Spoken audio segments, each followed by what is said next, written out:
Hola Mario, hola, buena tarde. ¿Qué tal, Alejandro? ¿Cómo estás? Qué gusto verte, ¿cómo estás? Bien, con el gusto de verte. Pensé que por aquí teníamos la oportunidad de estar juntos, saludarnos, pero mira qué bueno, virtualmente podemos estar aquí. Gracias, hola. Hola Jesús, buena tarde. ¿Qué tal? Qué gusto verlos. Gracias. Aquí viene un muy amigo de nosotros. Mi Alex. ¡Ese, doctor Mejía! ¿Cómo estás? Bien, bien. ¿Qué tal el clima por allá? Muy rico. Lluvioso, pero muy rico.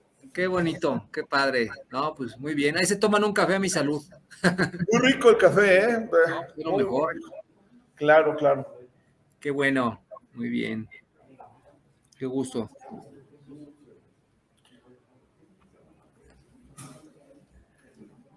Adelante, querido amigo. Gracias.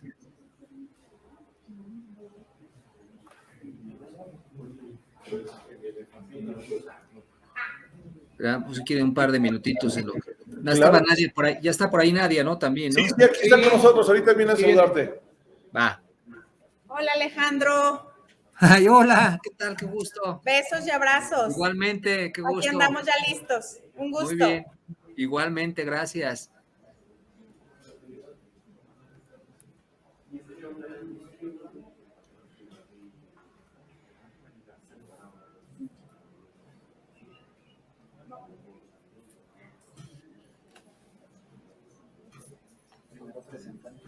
Nosotros.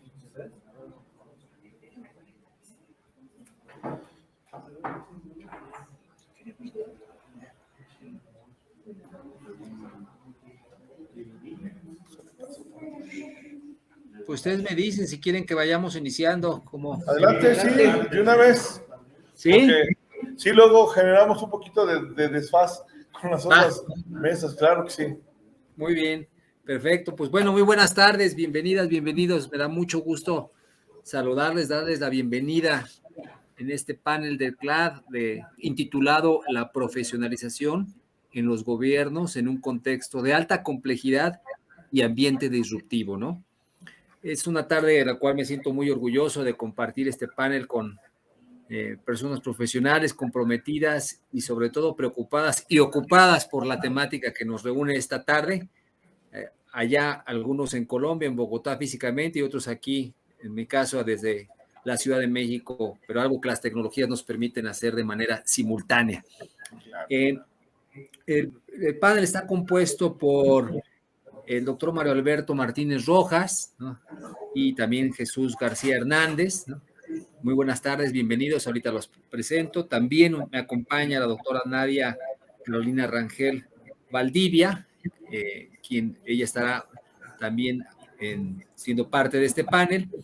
Y si no tiene inconveniente, pues déjenme presento a los primeros panelistas que nos van a hacer favor de hablar sobre el título que se llama Falta de ética, integridad y profesionalización de los servidores públicos municipales y las consecuencias de las mismas en el estado de San Luis Potosí, México.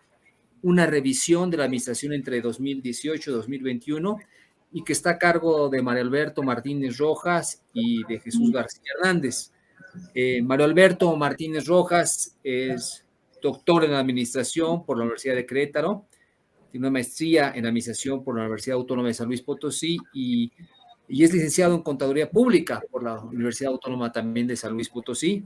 Es profesor, investigador de la misma universidad que acabo de mencionar, de la Autónoma de San Luis Potosí, y ha sido coordinador de la licenciatura, la carrera de Contador Público en la Facultad de Contaduría y Administración. Ha sido asesor de distintas tesis doctorales, de maestría y licenciatura, consultor de empresas y con estudios de Contaduría Pública. Pues es una persona muy comprometida y que su trayectoria académica y su investigación pues da mucho que aportar para los distintos ámbitos que vamos a estar esta tarde, el día de hoy, conversando con ustedes. Y por supuesto ha sido ponente en varios congresos internacionales, incluyendo el propio CLAD, que esta tarde nos reúne, y lo acompaña en coautoría Jesús García Hernández, quien colabora en la Auditoría Superior del Estado de San Luis Potosí, también es funcionario destacado de esa área, y pues ambos han preparado esta presentación, y sin más preámbulos les doy la palabra. Bienvenidos Mario y Jesús, adelante, todo suyo. Gracias, Alejandro, te agradecemos esta distinción, y pues bueno, comenzaremos de una vez, por favor, para empezar.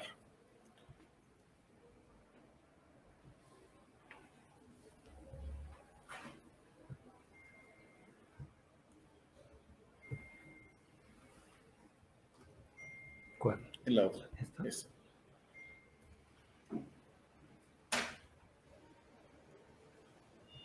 Excelente.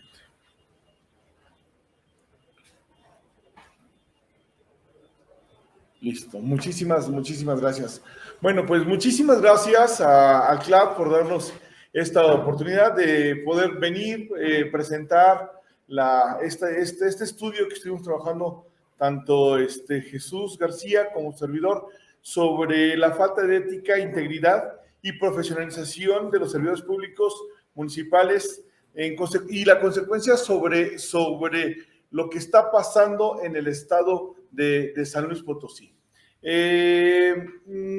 Podemos empezar rápidamente diciendo que existen algunos estudios donde están poniendo en primera posición a México con un alto porcentaje de que la población constantemente cae en actos de corrupción, de soborno. Es algo que pues es siempre, desgraciadamente, en México siempre nos ha adolecido de esta parte.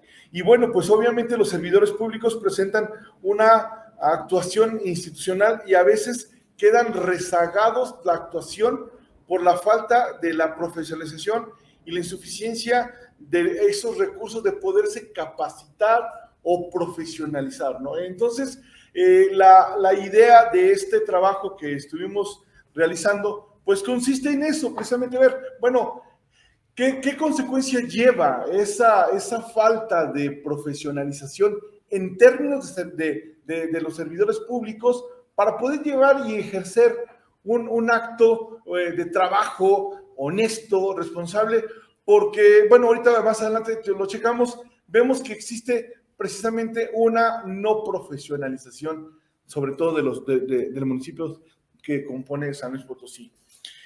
Unos principales retos que busca esto, pues, es que el servidor público debe tener una transparencia, responsabilidad y una imparcialidad y legalidad en su actuación, ¿sí? Y por eso nosotros estamos viendo este estudio, además de que la ley lo impone, lo pide, que debe tener ciertos estudios, pues muchas veces no llega ese servidor público con los estudios que pide la ley. Entonces, para este trabajo se trabajó con el presidente municipal, síndico, tesorero, secretario y contralor. Pues la pregunta que tenemos es ¿cuáles son las consecuencias que imperan en los municipios del departamento de San Luis Potosí y que esto origine una falta de ética y profesionalización? Sobre todo unándolo sobre la falta de la profesionalización. No siempre todo profesional lleva haciendo la parte ética, pero sobre todo aquellos que estamos viendo que ya debe de tener cierta profesionista, debe tener ya ciertos fundamentos ético-profesionales. Entonces, el objetivo es conocer e identificar las consecuencias que se ha tenido por parte de los servidores públicos, sobre todo en la administración que acaba de terminar. En San Luis Potosí acaba de haber un cambio en este año, se renovaron alcaldes y se renovó gobernador. Entonces, esta investigación va únicamente viendo la administración que acaba de terminar. Y más enfáticamente lo que es un poquito del ejercicio 2018 y 2019, porque tuvimos que darnos la tarea e investigar, pues, quiénes llegaban a tener ciertas observaciones, precisamente como municipios. Entonces, por eso es enfático, nada más es de la administración que acaba de terminar. Entonces, los objetivos es identificar los estudios con los que los servidores están ejerciendo, qué nivel de profesionalización tienen y conocer o hacer una pequeña revisión sobre qué tan bien están profesionalmente hablando con las incidencias económicas que pudieran tener las personas y saber si pudiera existir alguna relación dentro de esto. Pues la falta de servidores de la profesionalización, vemos que de los 2.469 municipios que hay en México, al menos el 60% de ellos requieren y ser un poquito más prioritarios para la capacitación de los servidores públicos. O sea, es decir, llegan gentes que no tienen cierta preparación, pudieran ser también profesionistas, no estamos viendo que llegan sin ser profesionistas, pero llegan mejor profesionistas que no cumplen ese puesto. Es decir, llegan gente que dice, yo tengo estudios universitarios o pueden tener estudios de posgrado, pero la ley marca ciertas conocimientos técnicos para poder ejercer. Y es ahí donde a nosotros surge esta idea, bueno, ¿sabes qué? A lo mejor también va no solamente por ser universitario, tener una carrera de licenciatura, sino por algo la ley les pide que deben de tener conocimientos técnicos, ¿no? en esta parte. Uvalle nos pone que existe una diferencia entre la profesionalización, es totalmente diferente al servicio estatal de carrera, ya que el servicio civil de carrera, ya que la profesionalización centra las bases, las aptitudes para poder ejercer esta función pública. O sea, buscamos que debe de tener nociones técnicas en cuestión del manejo y no solamente a lo mejor las buenas intenciones, porque bueno, no quiero descartar, pero a lo mejor puede llegar un servidor público con unas buenas intenciones, pero llega, se sienta y el servidor público no conoce lo que está haciendo, por muy buenas intenciones. Bueno, entonces busquemos la profesionalización en esa parte, ¿no? Seamos más enfáticos y cumplamos lo que dice la ley en esa parte, ¿no? Capacitar, pues, hacer a alguien, una persona apto, pero no va en la parte de ser profesionales. O sea, capacitar, ¿sabes qué? Te doy unas nociones de algo y hacemos 20,000 cursos y certificaciones y todo ese tipo. Yo no estoy en contra de las certificaciones de los servidores públicos que tienen en nuestro país, pero ahí buscamos hacer una capacitación, pero realmente lo que buscamos debe ser una profesionalización, que cuentan con herramientas, que tengan noción de lo que están haciendo en ese momento, ¿no? Lo que van a llegar a hacer, y no decir, cuando llego, lo voy a hacer bien. No, señor, no vas a hacerlo bien. Tienes que tener el conocimiento para hacerlo bien. Existen sanciones, o sea, incluso sabe el servidor público que puede ser sancionado por falta de capacitación.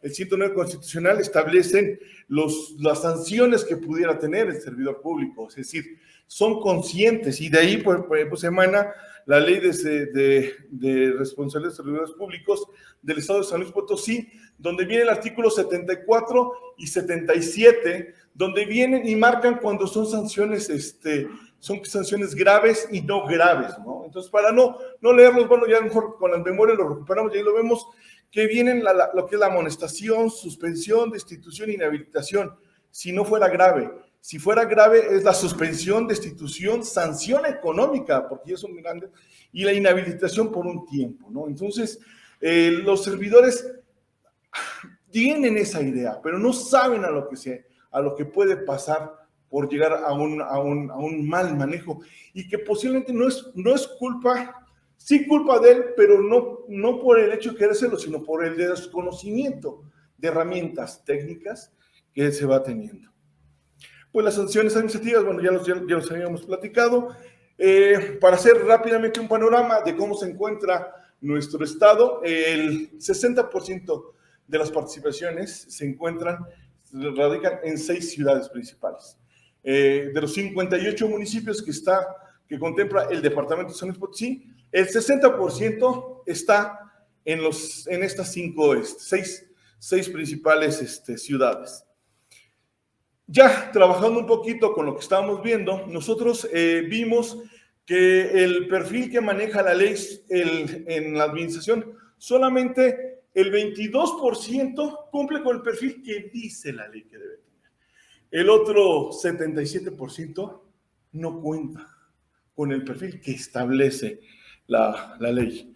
En los síndicos municipales, pues estamos exactamente igual. La mitad de los servidores síndicos cumple con el perfil que pone. La otra mitad no tiene el perfil.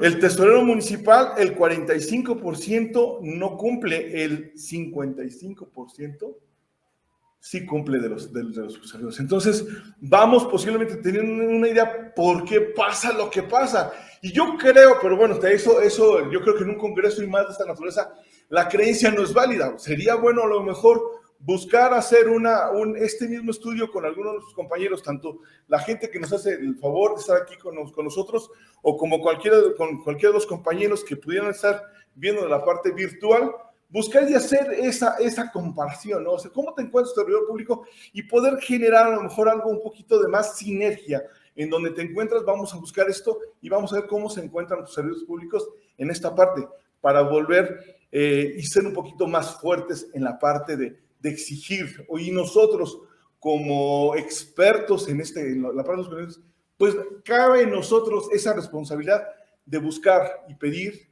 profesionalización. Capacitación es buena, estoy de acuerdo, pero necesitamos profesionalización. Con los contralores municipales, aquí sí, el contralor sí tiene el 90% de los contralores cumplen con el perfil, el 10% no. Y esto es a lo mejor un poquito más lógico. Generalmente, pues buscan que la persona que entre y que corrija todo, pues sí cumple, sí. Pero bueno, cuando a veces el contralor llega a decir, aguas, está pasando esto, no te preocupes, lo vamos a arreglar. Y después se voltea con que, arréglalo, no, espérame. O sea, yo sí sé lo que te estaba pidiendo. Cuando te dije que no estabas cumpliendo con tu perspectiva, lo dije en tiempo y forma y pertinente. Me dijiste, no te preocupes. Bueno, pues ahora vienen esas observaciones que hace la Contraloría en esa parte. Muy bien, entonces rápidamente el porcentaje de los municipios que no cuentan, tenemos el 66% de los municipios de San Luis Potosí, más de un servidor público no cumple con los requisitos que le pide la ley. El 25% solamente hay una omisión y solamente el 10% cumple completamente con lo que dice la ley. Entonces, bueno, aquí ahora como ciudadano, no como investigador, pues nos dicen, cumplamos lo que dice la ley. Maestro, cumple lo que dice la ley.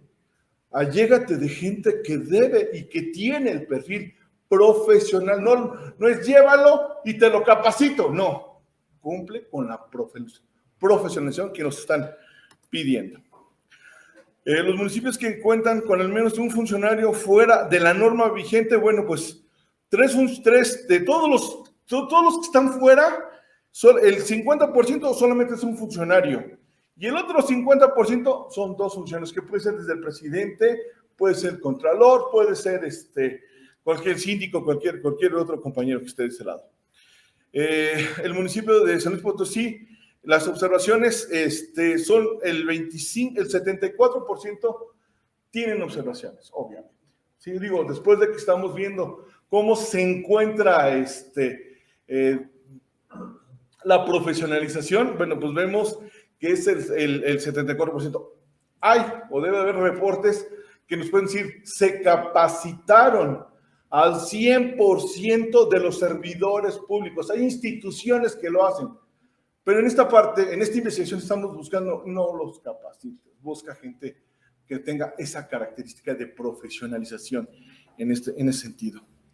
Los municipios estos municipios son los que no cuentan con ninguna observación de los que estamos presentando, y aún así también es muy curioso observar que hay incluso municipios que tienen 3 o 4 funcionarios que no tienen el perfil, pero no tienen, ¿cómo se llama?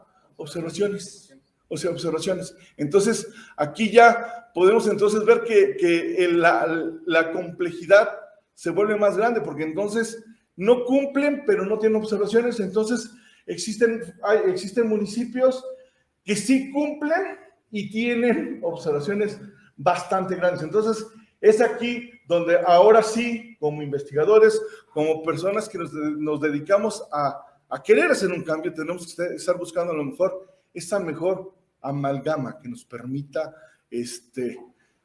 buscar este tipo de servidores públicos con esa capacitación, profesionalización y ética en esa parte, ¿no?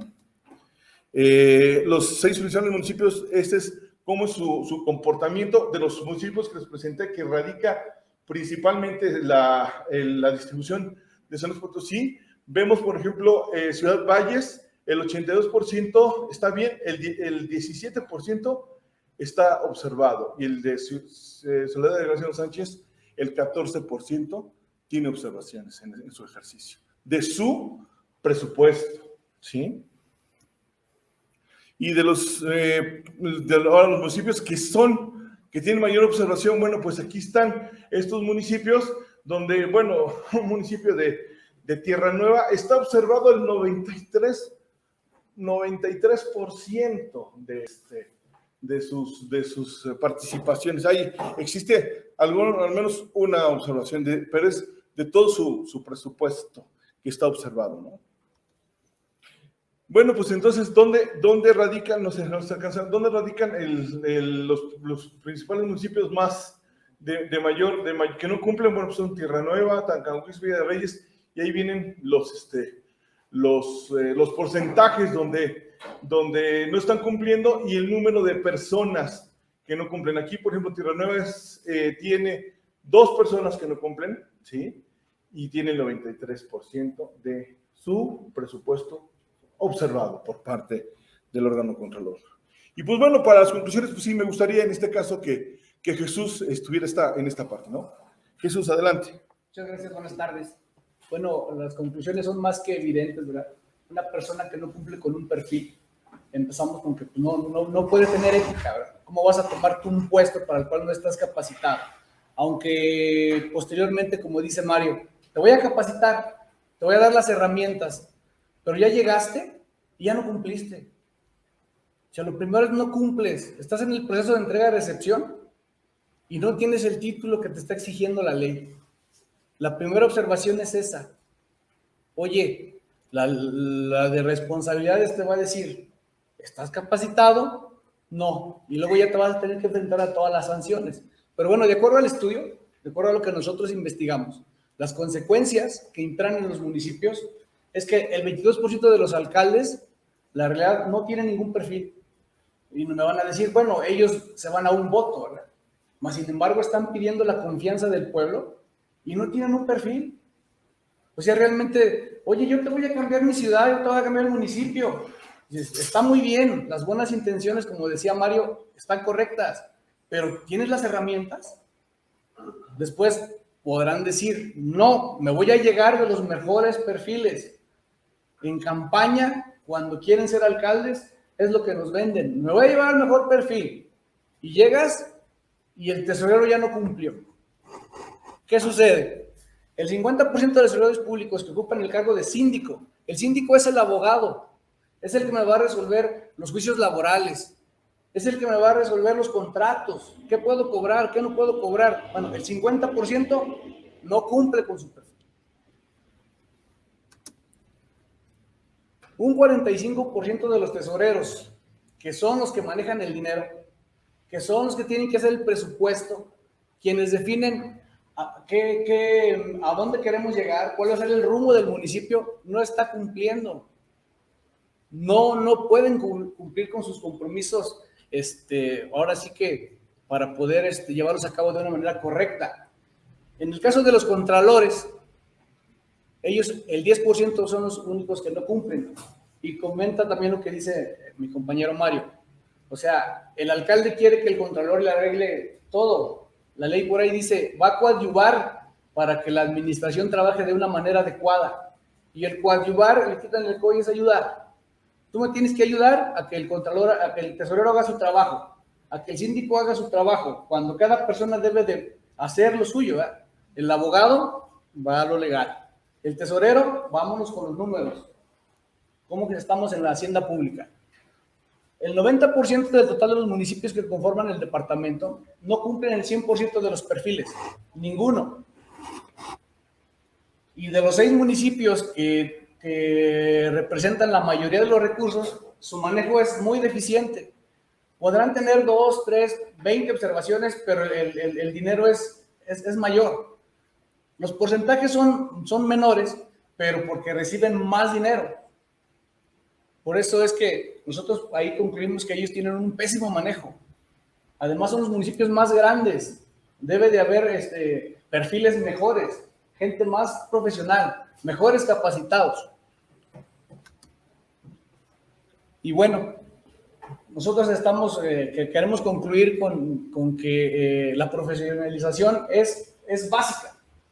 Si queremos cambiar, si queremos tener mejores resultados, debemos de hacernos de los mejores perfiles, pero llevarlos desde un principio, no pretender que los vamos a capacitar en el camino.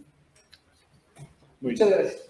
Muchas gracias. Y bueno, estamos con los electrónicos para poder trabajar juntos en un momento dado, ya sea que los compañeros que están aquí con nosotros o en línea, bueno, pues ahí vienen nuestros correos electrónicos, nos daría mucho gusto pues poder hacer un estudio un poquito más grande, ¿no? Más colaborativo. Muchísimas gracias. Adelante.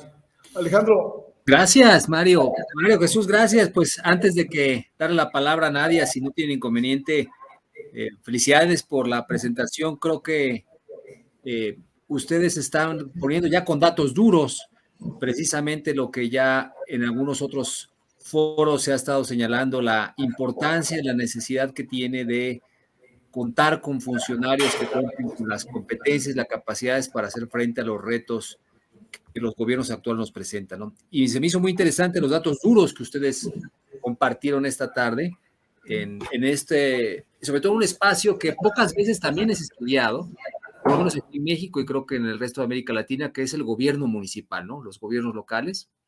Como señalaban los ponentes, en México se tienen cerca de 2,469 municipios, ¿no? Y de los cuales aquí en el caso del estado de San Luis Potosí, que está casi al centro de nuestro país, pues al momento de hacer ustedes este estudio, de revisar los estudios, las competencias con las que cuentan los funcionarios, pues es de alguna forma muy interesante y preocupante, ¿no?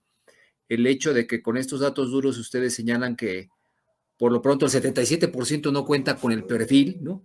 Y sin embargo hay una correlación muy interesante que vale la pena tomar en cuenta y que es precisamente que en sentido contrario, el 90% de los contralores sí cumple con el perfil, como señalaba Mario y Jesús, pues al final del día son los que van a revisar precisamente el ejercicio de los recursos públicos de los funcionarios municipales. Y yo nada más, si no tiene inconveniente, haría un último comentario de esta participación. En México no hay que olvidar que los gobiernos municipales en promedio duran 3 años, ahora ya hay la reelección, ¿no? Algo que no existía en nuestro país, aquí en México, pero cuando no existe la reelección, pues obviamente este talento y este aprendizaje que se va dando al momento del ejercicio público se pierde con el cambio de administración, como señalaban los ponentes hace un momento.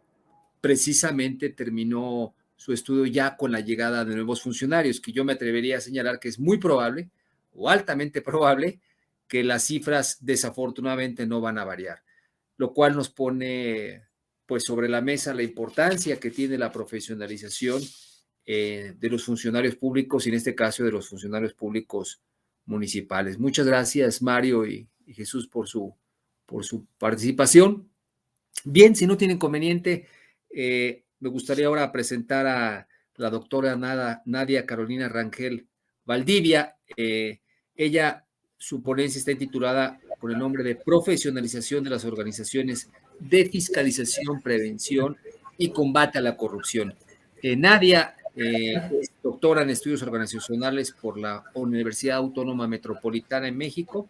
Actualmente Nadia se desempeña como coordinadora de investigación y Contraloría Social del Gobierno Municipal de San Luis Potosí ha sido miembro del núcleo académico básico de la maestría en Gobierno y Políticas Públicas de la Universidad Autónoma de San Luis Potosí, donde también ha sido docente desde hace algunos años y ha estado directamente involucrada precisamente con la temática de la fiscalización y la prevención y el combate a la corrupción, ¿no? Y en este caso, pues esta tarde Nadia muy amablemente nos va a compartir unas reflexiones sobre el particular. Nadia, bienvenida, muy buenas tardes y pues es tuyo el foro. Bienvenida, gracias. Muchas gracias, Alejandro. Bien, pues muchas gracias por acompañarnos. Bien, bueno, yo voy a platicarles un poco de lo que he trabajado en los últimos años que tiene que ver con la fiscalización y la participación ciudadana. Y lo que esto tiene que ver con el tema de profesionalización, toda vez que, en los gobiernos subnacionales lo que hemos observado, por supuesto, como ya lo mencionaban mis compañeros que me antecedieron, pues es que hay una gran debilidad, ¿no? En este tipo de temas y de asuntos públicos que a todos nos interesan y que además tienen un impacto directo en la ciudadanía. En este sentido, lo que pretendo hoy es, bueno, un poco comentar sobre los retos que tenemos en materia de participación ciudadana y fiscalización, en particular en lo que tiene que ver con los gobiernos nacionales. Fundamentalmente, lo que se observa en este trabajo es una herramienta que se aplicó en América Latina y que hace una revisión de diferentes países sobre el tema de fiscalización, participación ciudadana, y yo de alguna manera lo llevo a la reflexión en el tema de profesionalización, porque finalmente necesitamos gobiernos profesionales que impulsen, por supuesto, la participación ciudadana, que la entiendan como tal y que puedan con ello generar herramientas para poder fortalecer este elemento central en la fiscalización del servicio público y del ejercicio de los gastos, del ejercicio de los recursos públicos. Bien, entonces, les decía que en América Latina la tarea de fiscalización de la ciudadanía no está institucionalizada, ¿no? Definitivamente lo que observamos es que, si bien es cierto que está establecido desde la Constitución y en diferentes normas y en diferentes herramientas, tanto normativas como de política pública, pues lo cierto es que no hay un ejercicio en la práctica real de actividades que tengan que ver con impulso a la participación ciudadana en materia de fiscalización y que esto tenga como un eje, ¿no?, dentro de los planes de gobierno o de los planes de desarrollo que pueda tener como ese enfoque, ¿no?, de profesionalizar la propia participación, las instituciones para fomentar la participación ciudadana. Entonces, pues como todos ustedes seguramente saben, en México tenemos un sistema nacional de fiscalización, tenemos un sistema nacional anticorrupción, que finalmente son herramientas o también instrumentos de la estructura organizativa del ámbito público para poder desarrollar, ¿no?, en el caso mexicano, pues, o para poder cumplir una serie de fines, ¿no?, para los cuales estos han sido creados. Por supuesto, tiene que ver con la rendición de cuentas, con el combate a la corrupción, que como también pues ustedes seguramente saben y conocen, en México ha sido un reto, ¿no?, muy, muy grande. Entonces, bueno, en este sentido, se han generado dentro de esta estructura organizativa una serie de instituciones como los consejos de participación ciudadana del Sistema Nacional Anticorrupción. También en los estados se han construido estos órganos que lo que buscan es contribuir a la implementación del sistema, ¿no? Sin embargo, estos órganos, o más bien su característica, pues es precisamente que son conformados por ciudadanos. Entonces, su función es vigilar los asuntos gubernamentales para efectos de que puedan ser observados y que se pueda hacer un mejor ejercicio de rendición de cuentas. En el ámbito nacional, lo que tenemos es que estos órganos sí se han sido formados por, casi siempre ha sido formado por la comunidad académica, es decir, están representados, ¿no?, los ciudadanos por gente que tiene perfiles profesionales en el ámbito académico y en el ámbito de lo público, pero en el caso de los gobiernos subnacionales y en el caso de los gobiernos estatales, pues esto no es así, ¿no? Más bien lo que tenemos es como ejemplos de estructuras organizativas de participación ciudadana que no que más bien cumplen, ¿no? Con fines que tienen que ver con intereses de ciertos grupos o intereses de incluso de movimientos, ¿no? Sociales. Entonces, bueno, en el estudio que les comentaba que revisamos para poder hacer esta observación, lo que tenemos es que en América Latina y en México, en un contexto pues amplio, lo que se observa es que los gobiernos siguen enfrentando, por supuesto, una crisis de legitimidad, como ocurre seguramente en otras realidades que ustedes conocen, y esto por la ineficacia, bueno, pues en los resultados que se generan por parte de los gobiernos. Por supuesto, también observamos que hay opacidad, que se opone, ¿no?, a lo que se busca con los ejercicios de rendición de cuentas. Tenemos también que hay una débil transparencia y, bueno, que además, pues todo esto se conjunta con resultados limitados, actos de corrupción, como ya lo comentaban mis compañeros que me antecedieron, y una ausencia de participación e inclusión ciudadana en asuntos públicos. Entonces, pues las organizaciones de fiscalización, la verdad es que tienen un reto enorme, ¿no? Y sobre todo, si lo que observamos que tenemos enfrente como asuntos públicos o atender o a tratar, pues es la corrupción y la rendición de cuentas.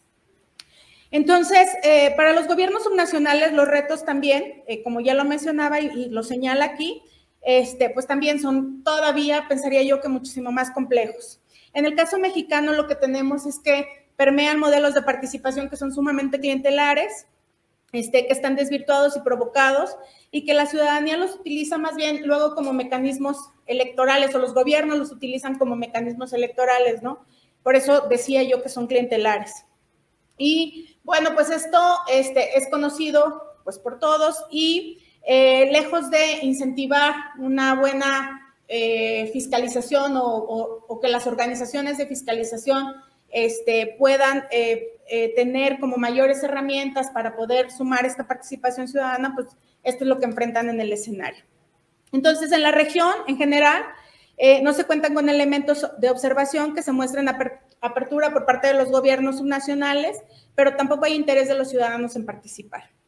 Ya decía que en el caso mexicano tenemos que los perfiles profesionales participan en el ámbito nacional, pero en el ámbito de lo local y de lo subnacional, la verdad es que pues tenemos más bien el otro escenario que se muestra en la segunda viñeta. Entonces, bueno, según lo que estamos señalando es que se busca observar lo siguiente: analizar en la región, en este trabajo, la visión en materia de control, vigilancia y fiscalización del correcto uso del patrimonio y el ejercicio del gasto de los gobiernos en América Latina, si se cuenta con acciones de cogestión entre gobierno y sociedad a través de acciones de fiscalización.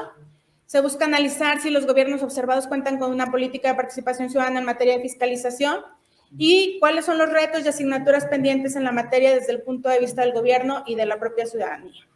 En México, particularmente, pues un poco poder compartirles cuáles han sido los avances en el caso de los gobiernos subnacionales y bueno, pues ya entro en materia, ¿no? Sabemos, por ejemplo, que el tema de la corrupción y el tema de la rendición de cuentas y la transparencia, pues forma parte de los ODS. Entonces, en ese sentido, pues todos sabemos la importancia de poder trabajar y que los gobiernos de manera profesional puedan generar decisiones inclusivas, participativas y representativas, pues que respondan a ciertas necesidades. Entonces, en este sentido también reducir la corrupción, señala la meta 16.5 y el soborno en todas sus formas y crear a todos los niveles instituciones eficaces y transparentes que rindan cuentas. Eso necesariamente pasa por instituciones que sean profesionales y que entiendan la importancia de generar una participación ciudadana eficaz. Entonces, bueno, bajo esta lógica, lo que tenemos es que en América Latina, bueno, la noción de participación ciudadana la encontramos por allá de 1995 en una declaración de la Asamblea General de la Organización Latinoamericana y del Caribe, de entidades fiscalizadoras superiores, las OLAFES. La labor de su Comisión de Participación Ciudadana, con lo cual se introduce en la agenda de algunos organismos fiscalizadores de la región y posteriormente se refuerza en las asambleas posteriores. Entonces, lo que tenemos con esta declaración de los OLAFES es que, según el diagnóstico que se muestra en la región, en el estudio que ya les compartía, se observa una brecha, ¿no?, entre lo que existe en la parte del discurso público, de la participación ciudadana y sus efectos reales en lo que tenemos en la práctica. Entonces, bueno, la formación de capacidades en este sentido, pues pasa por un nivel intermedio y un nivel alto, de acuerdo a lo que se muestra en el estudio, y en un nivel intermedio está vinculado ya a la formación y al uso de herramientas en el ciclo de auditoría, que por supuesto, bueno, pues es la herramienta que se utiliza para hacer ejercicios de fiscalización. Y en un nivel alto es promover a través de alianzas entre entidades fiscalizadoras superiores y la propia ciudadanía esta coordinación y esta vinculación que no tenga que ver nada más con el cumplimiento de lo que establece, por lo menos en el caso mexicano, lo que se establece en la ley o en la propia Constitución, sino más bien con actividades y alianzas que realmente tengan efectos en el ejercicio de la función pública, en el ejercicio de la propia fiscalización y en los resultados que se puedan generar de esta participación ciudadana. Entonces, bueno, lo que tenemos es que el resultado en el estudio muestra que los discursos, bueno, pues han avanzado mucho más que la práctica, ¿no? Se habla de profesionalización, se habla de participación ciudadana, se habla de fiscalización, de rendición de cuentas, más de lo que se hace realmente. Los avances en las acciones de participación y en materia de fiscalización en la región son muy heterogéneos y en su alcance y profundidad. Es decir, bueno, finalmente estamos hablando de realidades sociales, ¿no? No podemos realmente como tener como un modelo o una realidad que estandarice, ¿no?, lo que se observa en la región, pero más bien lo que habría ahí que estar observando es, bueno, pues aquellas experiencias exitosas que se encuentran en la región, pues poder tomarlas, ¿no? Estos casos que encontramos y que puedan ir generando resultados que vayan permeando más allá de lo que se tiene en la región. Bien, no hay avances tampoco en la construcción de experiencias y prácticas, que tiene que ver con lo que justamente decía, ¿no? Porque es a lo que habría que aspirar a ir buscando replicar modelos que puedan ser, que puedan haber dado ya resultados en otras realidades. No hay evidencias tampoco de una verdadera política pública de participación ciudadana, que eso pasa justamente por una participación ciudadana en materia de fiscalización, pasa justamente por esto que ya hemos venido diciendo en relación a la realidad de las estructuras organizativas de los gobiernos nacionales, subnacionales, que no promueven, no impulsan participación ciudadana consciente, ¿no? O realmente vinculante de la acción pública. Por ende, los perfiles de participación que se tienen, pues son de ciudadanos que no necesariamente tienen competencias y más bien su participación pasa más bien por la vía de actividades más bien clientelares. Se privilegian acciones reactivas a través de los canales de denuncias, que eso también tiene pues todo un eje que se debería de atender, y se privilegian prácticas de tipo consultivo sobre prácticas de carácter colaborativo, ¿no? Esto también tiene que ver con esta carencia de profesionalización y de formación y de competencias de quienes están sumados en esta participación. Bueno, los resultados que se tienen según el estudio que presento, se observa que en la región hay grandes esfuerzos desde instituciones que se están ocupando de la fiscalización, como las que ya habíamos mencionado, para abrir espacios de participación para observar el uso eficiente de recursos públicos. Dichos esfuerzos, como ya veíamos, pues no han sido uniformes ni tampoco profundos, se mantiene muy limitada y acotada la mera observación del quehacer público. No se ha abierto la participación generalizada, por mucho menos en aspectos decisorios de fiscalización. Y bueno, eso también atenderá o se explicará más bien en relación a estos perfiles que ya mencionaba, ¿no? De participación clientelar. Y se trata entonces de que las autoridades promuevan, reconozcan y fomenten derechos ciudadanos, y por ende, bueno, pues estaríamos pensando en un modelo de gestión, en un modelo de autoridad que tenga competencias y que tenga cualidades y que tenga la calificación para poder desarrollar este tipo de actividades y sumar participación ciudadana consciente. para que se puedan, bueno, pues ya lo decía, garantizar derechos de acceso a la información, a la transparencia y a la rendición de cuentas. Bien, bueno, estas son algunas de las actividades que se han realizado, ¿no? Por ejemplo, capacitación sobre participación ciudadana en fiscalización a funcionarios, que tiene que ver con esto de los OLAFes y que se promueve, ¿no?, en toda la región para poder desarrollar competencias y desarrollar capacidades en materia de fiscalización. Y se creó también una comisión de participación ciudadana de los OLAFes que habría que estar monitoreando y que habría que estar dándole seguimiento para efectos de ver qué acciones y qué ejes, ¿no?, va trabajando para poder desarrollar una participación ciudadana más consciente y efectiva en el campo de la fiscalización. También en términos de profesionalización, pues se han desarrollado indicadores de impacto de participación ciudadana y que son herramientas, ¿no?, que finalmente nos permiten evaluar y monitorear cómo es que va avanzando el quehacer público para efectos de poder impulsar esta participación efectiva.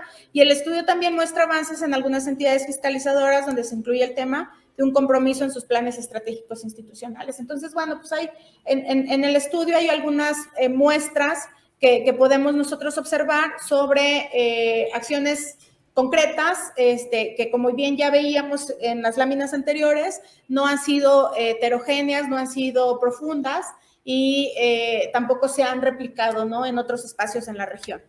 En el caso mexicano, lo que se ha utilizado, bueno, pues como ya lo veíamos con el Sistema Nacional Anticorrupción y con los organismos de fiscalización en el país, tienen que ver con actividades que están, acciones de política pública que están establecidas a nivel de la Constitución y que están establecidas en la normativa, ¿no?, de todo el Sistema Nacional de Fiscalización que tenemos en nuestro país. Para ello se ha conformado una red de rendición de cuentas. En esta red, bueno, pues hay una serie de dimensiones que tienen que ver con la dimensión normativa, la de información pública, la de dimensión de participación ciudadana y la dimensión de resultados.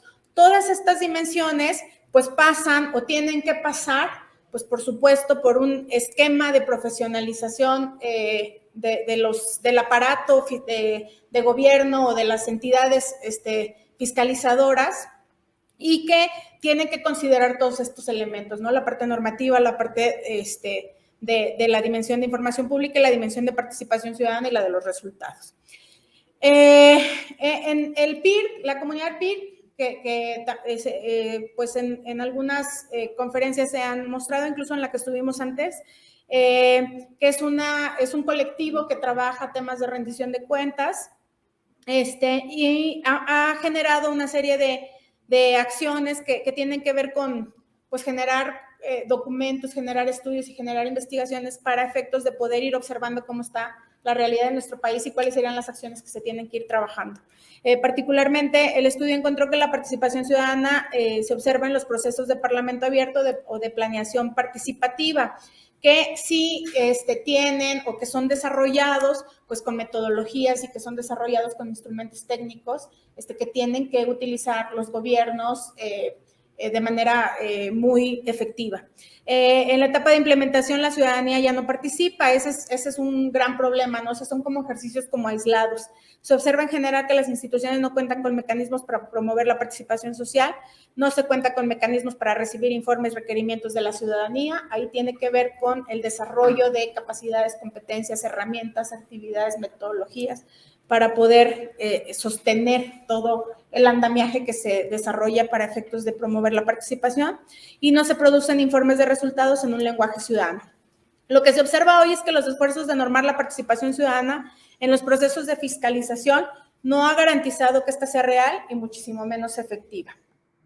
Particularmente en un caso que quiero yo comentarles,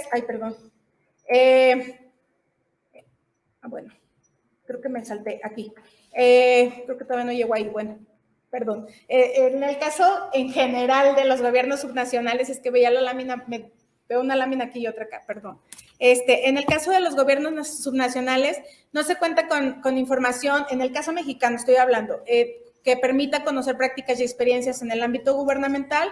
No hay evidencias de cambios en la manera de gobernar en las sociedades. El cambio en la relación entre gobernantes y gobernados es más bien discursivo que real. No hay evidencia del grado de avance que se tiene en materia de los órganos de control municipal. Entonces, bueno, si vemos los datos que presentaban los compañeros y un poco de lo que aquí se señala, bueno, pues se puede comprender, ¿no? ¿Qué es lo que está pasando en México con los gobiernos y con los órganos de fiscalización, toda vez que no se han desarrollado realmente competencias para poder hacer ejercicio de esta función pública.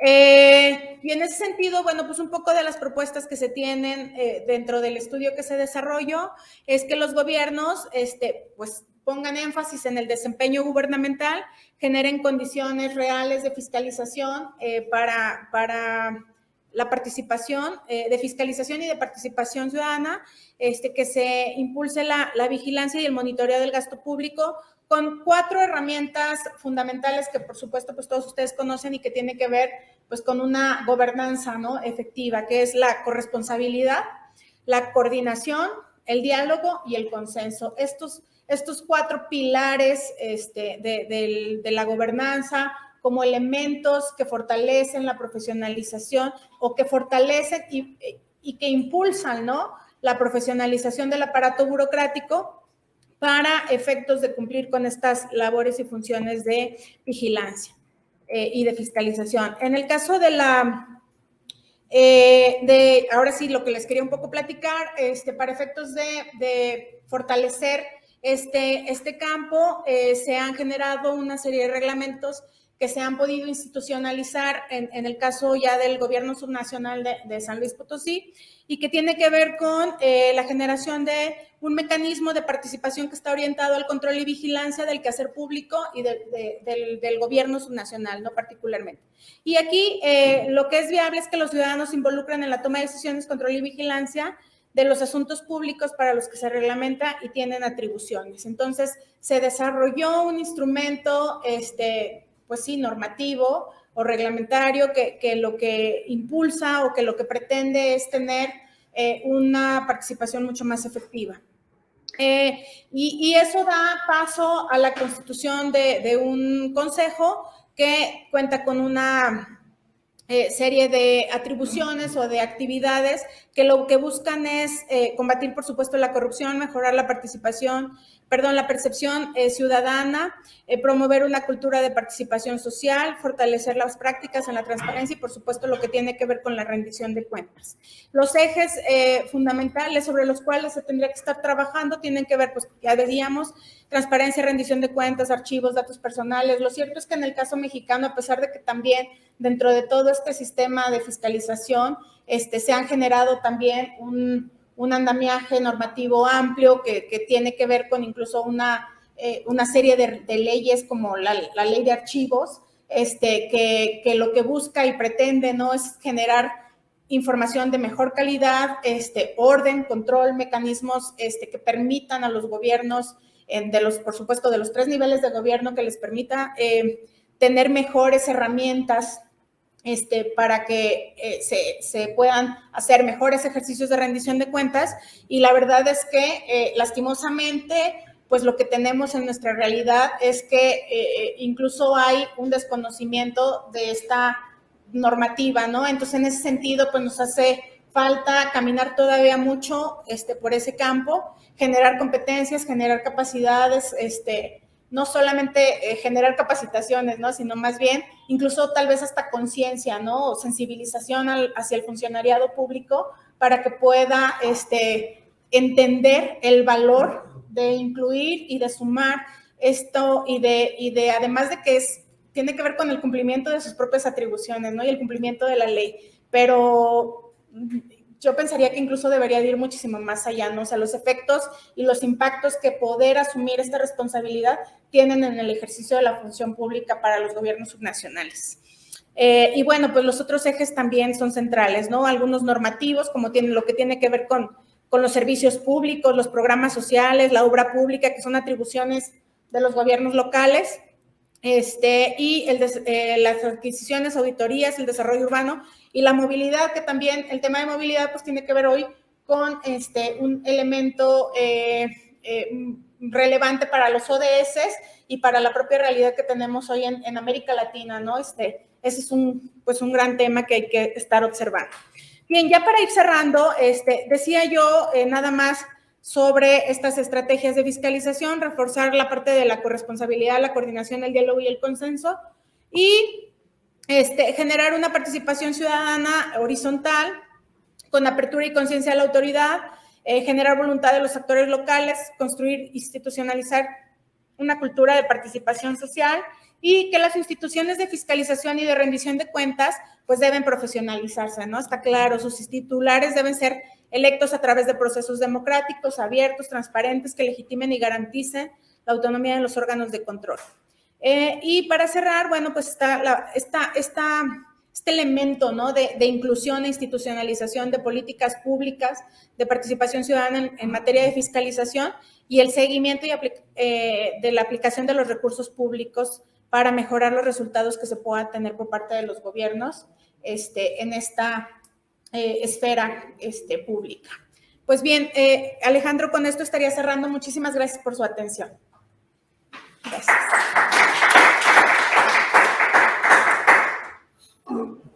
Muchas gracias, Nadia, por tu presentación.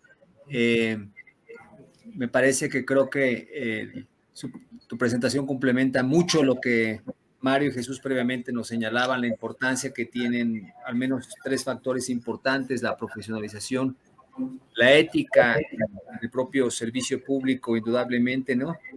Y yo, si me atreven a comentarlo, señalaría que en ambas ponencias pues muestra la falta o la limitada confianza que el ciudadano tiene hacia sus instituciones de gobierno, ¿no? Y ese es uno de los grandes retos que indudablemente no es privativo de México, sino de prácticamente de toda la región, el cómo recuperar la confianza. Y una parte que Nadia decía que es muy importante es la fiscalización. La fiscalización es una herramienta, un instrumento en el cual permite dar una rendición de cuentas en los países democráticos a los gobiernos en turno hacia sus ciudadanos. Y yo creo que esa es una parte muy importante que Nadia nos comparte, ¿no? Y terminaría señalando que también la importancia que tiene el involucramiento de la propia participación ciudadana para que de alguna forma contribuya a una mejor rendición de cuentas y, por supuesto, a mejorar los niveles de confianza que se tienen en la propia región, ¿no? Muchas gracias, Nadia, por tu participación. Gracias a ti. Gracias, pues pasaremos a la siguiente parte, si no tienen inconveniente. Mi nombre es Alejandro Herrera, soy el coordinador del panel. A mí me toca exponer la última ponencia. Rápidamente, si no tienen inconveniente, vamos a dar inicio, ¿no? En particular, mi ponencia está dirigida a una temática que, hago un paréntesis, es parte de un estudio más profundo que estoy realizando, es parte de un avance de mi tesis doctoral en Administración Pública en el INAP de México, y la he titulado Las nuevas perspectivas en la formación del directivo público. Aquí lo que me interesa un poco compartir con ustedes es ese nicho pequeño, en términos de número, pero de una profunda importancia e impacto que tienen las administraciones públicas, la necesidad de formar directivos públicos en esta era, ¿no?, disruptiva que tenemos, ¿no? Hay precisamente aquí, como se ve en pantalla, varios elementos que motivan esta investigación. La primera de ellas, un objetivo general, es poner sobre la mesa de forma exploratoria los posibles retos y las competencias que deben poseer los directivos públicos, en primera instancia, para poder adaptarse e innovar las administraciones públicas en el marco de lo que hoy conocemos como la cuarta revolución industrial.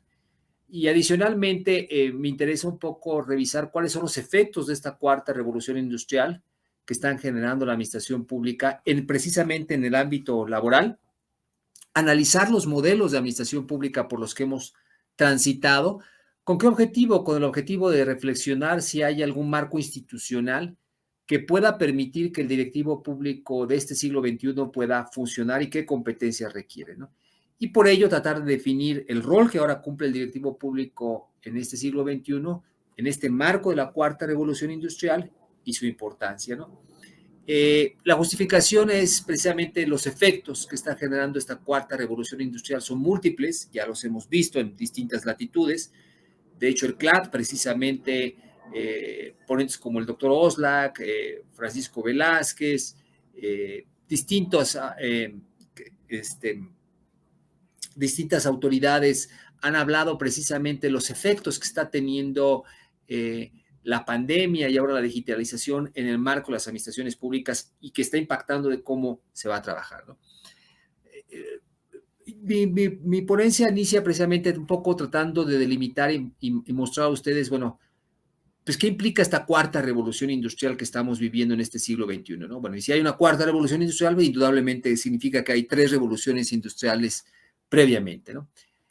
La primera de ellas, como ustedes saben, pues fue la que nosotros aprendimos en nuestros años escolares, en donde se dio inicio precisamente con la invención de la máquina de vapor y el ferrocarril, que de alguna forma permitió en el siglo XVIII esta transición de una sociedad agrícola a una sociedad urbana, y donde de alguna forma con la mecanización, la llamada fuerza que tuvo la máquina de vapor y los ferrocarriles permitieron un crecimiento económico trascendental y muy fuerte en la región. Y esto generó un perfil distinto, por ende, para la forma de gobernar.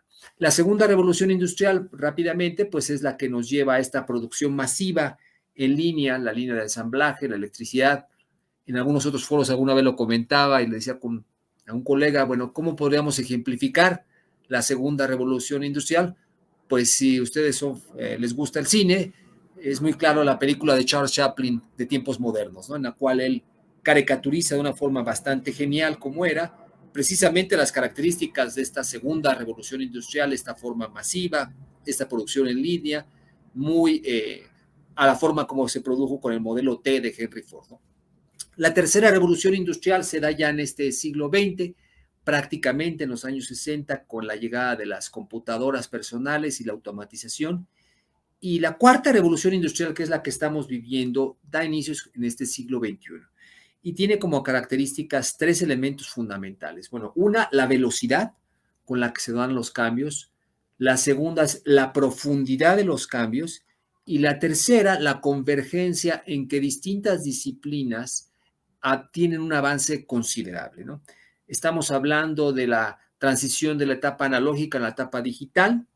Estamos hablando del descubrimiento del proyecto del genoma humano, de la inteligencia artificial, pero sobre todo esta cuarta revolución industrial, si ustedes me permiten, se caracteriza por la explosión de los datos.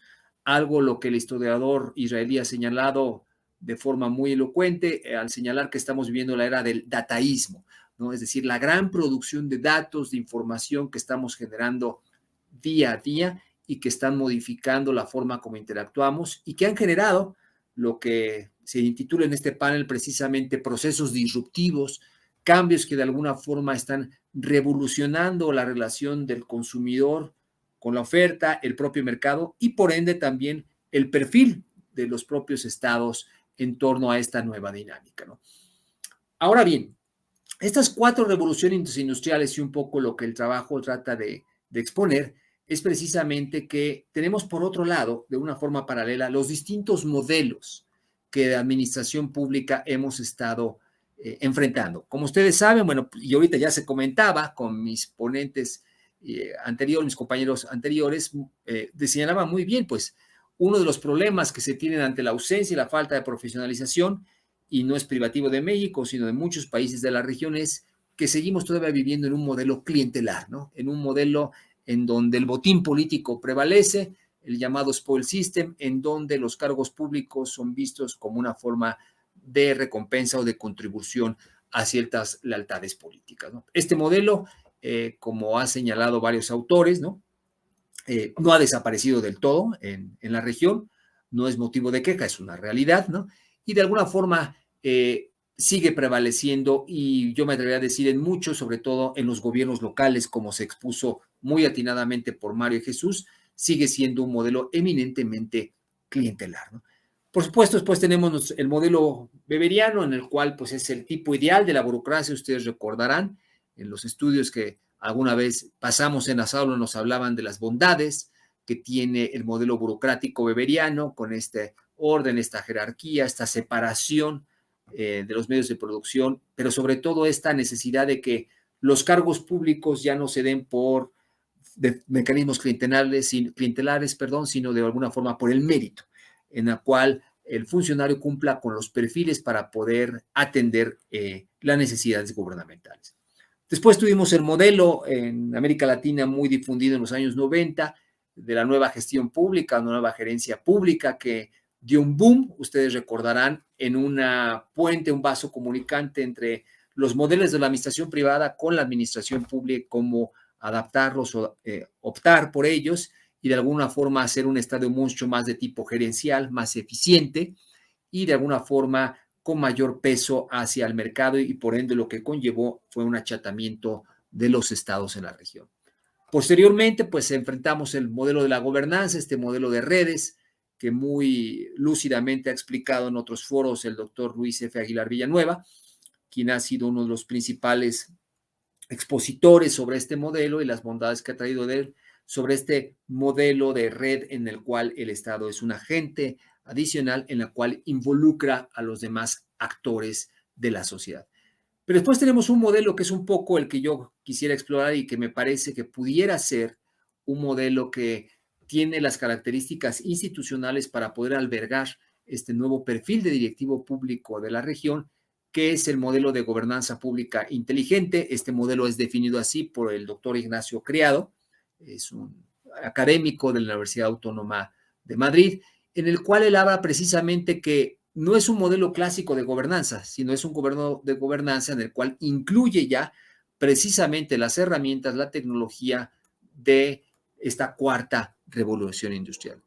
Y continuando con esta premisa, nosotros partimos de la premisa que esta cuarta revolución industrial está impactando la administración pública al menos en 3 vías o en 3 latitudes.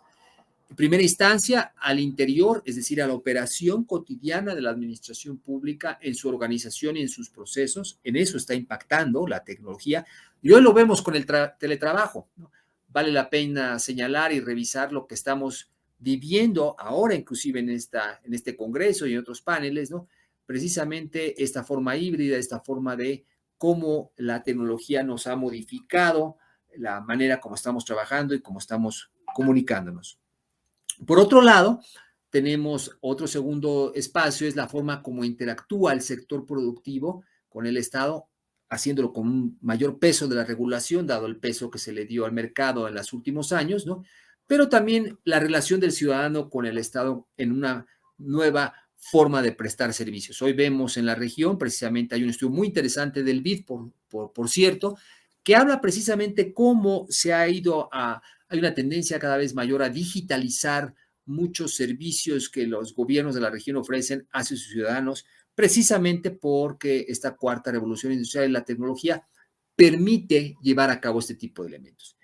Pero una tercera parte, que es lo que a mí me interesa, es que hay nuevas competencias que está demandando el capital humano al escenario que estamos viviendo. Es decir, la industria 4.0 no solamente está cambiando la forma como trabajamos, sino sobre todo la forma como nos relacionamos y el impacto que está teniendo en las administraciones públicas y por ende en los funcionarios públicos. Bien, ¿qué es lo que de alguna forma entendemos como directivo público? Hablamos de directivo público de entrada como este funcionario que es la bisagra, si se puede llamar así, en el cual tiene este vínculo con el político, con el que generalmente ha sido electo de una forma democráticamente, ¿no? Y con el resto del aparato gubernamental, con los mandos. Es decir, es este puente en el cual traduce la estrategia política en una estrategia administrativa y por ende eventualmente operable, ¿no? Entonces, como se ha señalado, hay 3 dimensiones que el directivo funciona. Esto está tomado de un marco conceptual que Rafael Martínez Pun habló hace algunos años sobre la concepción que se tiene del directivo público en términos de la dirección política, la dirección de políticas administrativas y la dirección eminentemente burocrática, ¿no? Y este modelo se complementa con el estudio clásico que en su momento hizo Henry Mintzberg, como ustedes saben, destacado docente de McGill en Canadá, Mitzberg hablaba que había 4 roles y que a mi juicio siguen estando muy vigentes en la actualidad que desarrolla el directivo público. El primero de ellos es la toma de decisiones, creo que es la parte más obvia, en la cual valoramos, evaluamos y visualizamos la función del directivo público. La segunda parte es la gestión de la información, es decir, el funcionario, el directivo público tiene que tener la capacidad para poder, de alguna forma, de este mar de datos, precisamente, cómo discernir y tener la capacidad de tomar en cuenta la información que será efectiva para el proceso en su toma de decisiones. Un tercer rubro, que también se comentó muy fuertemente en Mitzberg y hoy por hoy se sigue teniendo, es el ámbito de las relaciones interpersonales. No hay que olvidar que al final del día el directivo público realiza su trabajo por medio y a través y el apoyo del equipo de la burocracia que lo acompaña para poder lograr los objetivos planteados. Y por último, la conceptualización, es decir, es la forma como se percibe y se entiende la realidad de los problemas públicos para poder abordar el mismo. Pasamos a la siguiente, por favor. En el siguiente rubro estamos hablando precisamente qué han hecho otros países, ¿no? Aquí destaco de manera enunciativa, más no limitativa, algunos avances muy interesantes que han hecho en materia del directivo público. Hace rato escuchaba uno de los paneles a un colega en Chile, que desde 2006 Chile ha sido un país que ha trabajado muchísimo en el espacio del directivo público en tratar de formar y profesionalizar a este cuerpo de funcionarios. Pero también tenemos el caso de España y el caso de Singapur, ¿no? En el caso de España, recientemente ha habido un trabajo muy fuerte sobre la necesidad de profesionalizar a los directivos públicos, ¿no? Pero también en el caso de Singapur, que por muchas razones ha sido visto desde hace algunos años como una de las administraciones públicas pues más representativas en términos de uso de tecnología. Pero llama la atención un país que en particular, yo cuando estaba haciendo esta investigación me brincó, no lo conocía, que es el caso de Estonia. Como ustedes saben, Estonia formó parte de la extinta ex Unión Soviética, y Estonia es un país muy interesante porque nos muestra cómo se quita este mito que de alguna forma solo los países que tienen fuertes recursos económicos tienen acceso y la posibilidad de generar cambios estratégicos en sus direcciones públicas. El caso de Estonia rompe con esta visión tradicional y nos muestra, y de hecho yo los invito a que visiten la página de internet del gobierno de estoniano, en donde nos muestra que es impresionante que el 99% de sus servicios públicos ya están dados de forma digital. Pero bueno, esto no es de forma aislada, sino de alguna forma ha sido gracias a un directivo público que ha sido, como se señalaba, es el que toma las decisiones, gestiona la información, mantiene relaciones interpersonales y conceptualiza, ¿no? En ese sentido, estamos un poco explorando que el directivo público requiere destrezas administrativas técnicas, pero también, sobre todo, inteligencia emocional, ¿no? ¿Por qué? Porque ante una mayor interacción con la inteligencia artificial, indudablemente, pues la inteligencia artificial carece de la inteligencia emocional, algo que es propio del ser humano y que el directivo público tendrá que de alguna forma tener en cuenta al momento de estar trabajando en esta nueva era, ¿no? Las competencias que de alguna forma propongo y de alguna forma pretendo explorar, ¿no? Aquí de una forma mucho más modesta, pero en el trabajo de una forma un poco más profunda, son al menos 3 grandes tipos de competencias que a mi juicio estarán demandando los directivos públicos en esta era, ¿no? La primera son las competencias de tipo cognitivas, es decir, en la cual se habla de los conceptos, la racionalidad, el apoyo a una epistemología y el método necesario que requiere el servidor público, el directivo público, y que de alguna forma, aunque de manera independiente, también está la ética pública que ya se hablaba precisamente en los 2 paneles anteriores, los valores, la rendición de cuentas y también, por supuesto, la transparencia. Aquí en la parte cognitiva creo que uno de los elementos que no debemos perder de vista es en el rigor metodológico que se tenga por parte del directivo público para poder entender, interpretar y conceptualizar la realidad. Un segundo tipo de competencias que de alguna forma pongo sobre la mesa son las competencias tipo técnicas digitales, ¿no? Obviamente estas son las propias competencias que tanto por un lado los propios puestos públicos demandan en lo particular, pero también el grado de involucramiento que el directivo público tendrá cada vez más con la tecnología, es decir, cómo vamos a poder hacer un mejor uso de los datos, la interpretación de los datos, la ciencia de datos, la gestión misma de los datos, el análisis de datos y cómo podemos identificar patrones que nos permitan innovar e interactuar de mejor manera con los ciudadanos. Y el último tipo de competencias que de alguna forma pongo sobre la mesa de forma exploratoria son las competencias de tipo emocionales, ¿no? Este tipo de competencias pues están relacionadas directamente con la psique, como ustedes saben, tiene que haber mucho apoyo de la inteligencia humana, perdón, emocional y sobre todo del apoyo del llamado mindfulness, esta atención plena que en la cual hoy por hoy ante tantos distractores que estamos teniendo cada vez es más difícil mantener y que generar una concentración de parte del directivo público. Y añadiría dos adicionales más, que es la resiliencia, ¿no? Que ahora pues todos, indudablemente, querramos o no, tendremos que ser resilientes, ante la pandemia que estamos viviendo, no hay de otra opción. Entonces nos está obligando a unos mecanismos de estrés que nunca antes habíamos visto, ¿no? Y esto implica también el conocimiento de uno mismo. Entonces se requiere este tipo de competencias que de alguna forma puedan permitir al servidor público y al directivo público generar una mejor interacción con ellos. A manera de síntesis, si ustedes no tienen inconveniente, ¿no? El directivo público es paradójicamente de gran importancia, pero uno de los grandes ausentes o de pocos estudios en la región que le hemos dedicado, ¿no? Y lo digo por la alta responsabilidad que genera, ¿no? La decisión o la omisión en la toma de decisiones del directivo público, pues tiene consecuencias muy fuertes en la región, ¿no? Destacan estudios muy interesantes, Chile es uno de ellos, ya lo comentaba. También hay dos colegas muy interesantes, que es Noemí Pulido y Mercedes Jacobello en Argentina, que están trabajando muchísimo de una forma bastante espléndida y muy clara en el directivo público de forma muy de la mano con el CLAD. Vale la pena entrar y revisar lo que se está haciendo, pero que hay estudios, pero pues son un poco aislados, ¿no? Una tercera parte es que estamos viviendo en esta era denominada VUCA, ¿no? Acrónimo en inglés, que estamos viviendo una era que es volátil, incierta, compleja y ambigua. Y no hay que perder de vista estos elementos por los cuales estamos transitando, ¿no? Hay una preocupación en la región por tratar de precisamente profesionalizar no solo a los directivos públicos, sino al resto de los funcionarios, como lo comentaban muy atinadamente mis colegas hace unos momentos en sus participaciones, ¿no? Y hay un reto que tenemos grande, es precisamente por la rigidez, por la cultura política de que seguimos teniendo modelos eminentemente clientelares, lo cual peligra un poco que a veces este tipo de modelos pueden ser implementados de forma clara y fuerte en la región, ¿no? Apostamos al modelo de gobernanza pública inteligente, que en este caso Ignacio Criado propone, en que sea una formación de un directivo que esté alineado precisamente a esta cuarta revolución industrial y pueda dar respuestas a este modelo del siglo XXI.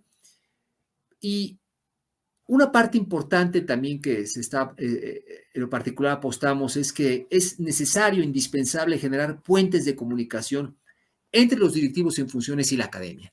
Algo que hasta hace algunos años eran dos carriles que corrían de forma separada. Hoy más que nunca es indispensable puentes de comunicación y de cooperación entre el ámbito académico y el ejercicio público y viceversa para poder construir una forma mucho más clara estas competencias que yo cerraría en estos tres ámbitos o esferas, ¿no? Las competencias cognitivas, las técnicas digitales y las competencias de tipo emocionales, ¿no? Pues con esto no quisiera más que reiterar y darle las gracias por su atención. Ha sido un honor compartir este panel con los colegas que me antecedieron y pues si no tienen inconveniente, pues daríamos espacio por si hay algunas reflexiones, comentarios, tanto a un servidor como a mis colegas que me antecedieron. Muchas gracias por su asistencia y su participación.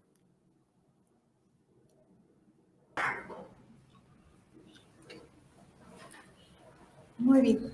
Pues muy bien, Mario. Sí. Nadia, gusto verlos. Igualmente, un gusto, Alejandro. A la orden. Sí. Ay, pero volteamos así.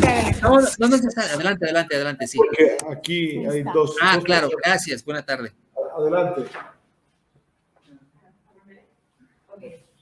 Muy interesante el tema de la profesionalización.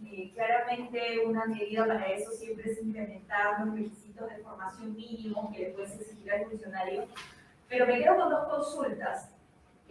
¿Cómo enfrentamos el reto de claramente incrementar los requisitos de formación, de experiencia profesional en un contexto donde el sector público es también un empleador que debe competir finalmente para atraer profesionales con el sector privado, usualmente tiene remuneraciones más altas?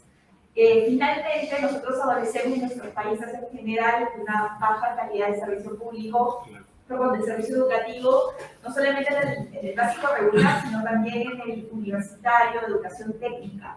Entonces, en ese contexto, digamos, cómo generar que los municipios sigan llenando posiciones, pero al mismo tiempo mantenemos ciertos estándares de requisitos mínimos de profesionalización. Y como otra pregunta me quedó, y me llamó mucha atención esta cifra, ¿no? Que tenemos gente que cumple con el perfil, pero tiene observaciones, o sea, estamos hablando de que no solo estamos hablando de ineficiencia, porque es el que claramente no está formado y se equivoca, podemos aducir que es una ineficiencia o asumir que es así. En los otros casos, de repente, estamos hablando de más un acto de una, incluso producción más activa, podría estar concentrándose ahí. Pero la pregunta es, ¿deberíamos volver a mirar al régimen laboral que tiene el servidor civil? O sea, ¿por qué estos funcionarios no salen del sistema? ¿Por qué no los expulsa el sistema, digamos, de la propia carrera del funcionario público? ¿Qué ustedes han un poco de repente visto ahí que está funcionando mal, que de repente no hay un enfoque claramente del desempeño? No sé cómo funciona muy bien el tema del régimen disciplinario, por ejemplo, para los funcionarios servidores públicos, sobre todo a nivel local. Me quedo con esa conclusión. Muy bien. En la parte de que hay funcionarios que van pasando de un municipio hacia otro, o que se van de un municipio hacia el gobierno del estado, resulta que cuando haces una observación o cuando tú ya le comprobaste que tiene una conducta que no es la adecuada, no hay un seguimiento. Entonces, no llegas a aplicarle una sanción como la que marca la Constitución o la propia ley. ¿Sabes qué? Tú ya te equivocaste, ya te hice tú un procedimiento de responsabilidad sancionatorio. Pero recuerda que muchas veces se contrata un buen abogado, los expedientes no los manejan de una manera adecuada. Las fiscalías no se allegan todos los elementos. No sé si porque no les interesa tanto sancionarlos o porque hay otros problemas de seguridad que prefieren darles prioridad. Y resulta que no llegan hasta la sanción final. Oye, ¿sabes qué? Yo te voy a inhabilitar. Y luego resulta que cuando, en algunos pocos casos, sí se llega hasta la inhabilitación, agarran acomodo en otros estados. O si no, resulta que oye, no quiero ser el contralor, no quiero ser el tesorero, pero te asesoro. Y las nuevas autoridades, como cada 3 años hay cambio, muchas veces les venden oro. Oye, yo me la sé. Y los nuevos no investigan. Dicen, a ver, es que él trabajó hace 2 administraciones con el tal municipio, vemos, no traía observaciones, todo va bien. Y no es cierto. Resulta que el señor, la realidad, tampoco trae perfil, sí generó muchos problemas a sus anteriores patrones, por llamarlo de esta manera, al anterior presidente, pero como tampoco hay un historial, siguen. O sea, ¿cómo los expulsamos? Hemos batallado demasiado. Desde, oye, ¿sabes qué? Ya vamos a crear un directorio de funcionarios que ya han sido sancionados. Pues no ha caminado. No se ha podido consolidar, no hemos poderlo marcar. Y bueno, tomando, como hace ratito dijo Alejandro, la poca experiencia que se va teniendo, ¿sí? Al cambio se va. Y es, o sea, incluso pertinentemente puedo hacer un comentario rápidamente.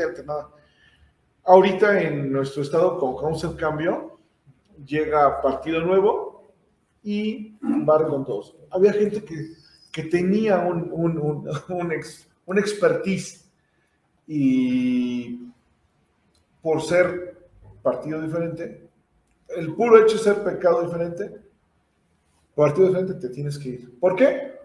Porque te tienes que ir. Y nos traemos algunas personas.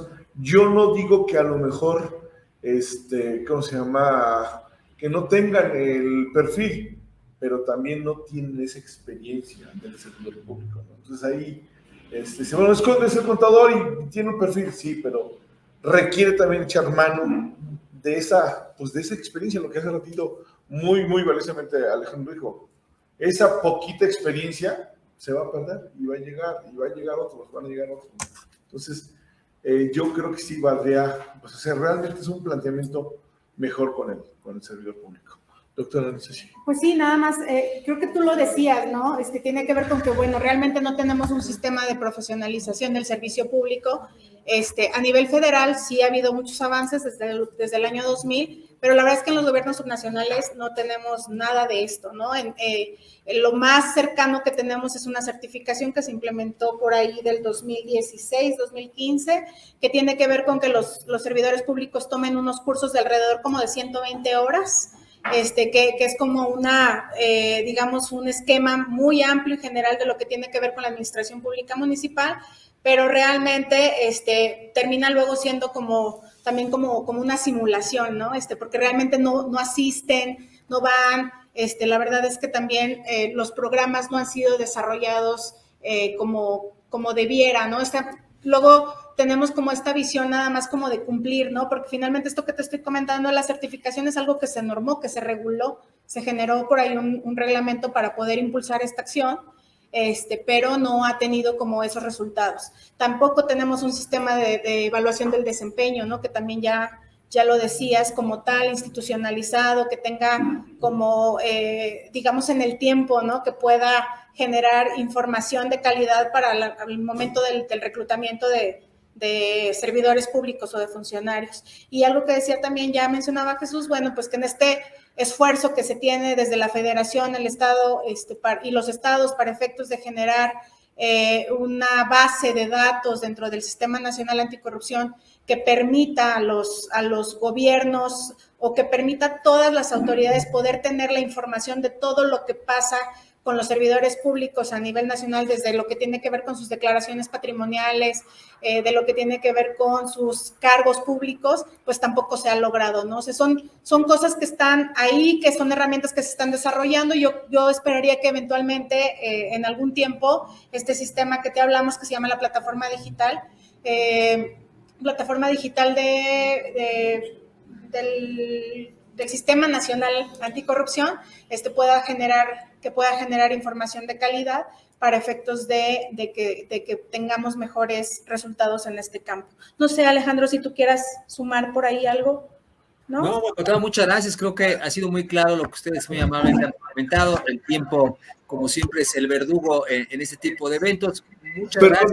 Alejandro, hay también dos personas que quieran, no sé si lo hacemos un poquito más rápido, pero sí hubo dos. No sé, ya me pidieron que de alguna forma, como ya, si no tienen inconveniente, valdría la pena si a lo mejor nos pueden hacer las inquietudes por correo electrónico, porque ya me pidieron cerrar. Yo nada más quisiera darles las gracias a ustedes por su participación, por su tiempo, ¿no? Porque creo que viene ahí otro panel. Y pues yo terminaré nada más señalando que obviamente que la profesionalización cuesta, es una inversión, pero es más cara la ignorancia, ¿no? Entonces yo creo que vale la pena quedarnos con esta reflexión y pues si no tiene inconveniente Nadia y Mario, Jesús, muchas gracias a ustedes y con gusto si les puedo hacer ya la pregunta y si en algo puedo colaborar, pues estaré a la orden más adelante. Muchas gracias por saludarlos desde aquí de la Ciudad de México y allá en Colombia. Gracias a todos por participar. Muy buena tarde y mucho éxito. Gracias. Bueno, yo complementaría para la señorita, la compañera. Fíjate que por eso hace rato el doctor Dante comentaba del auto, manejaba 4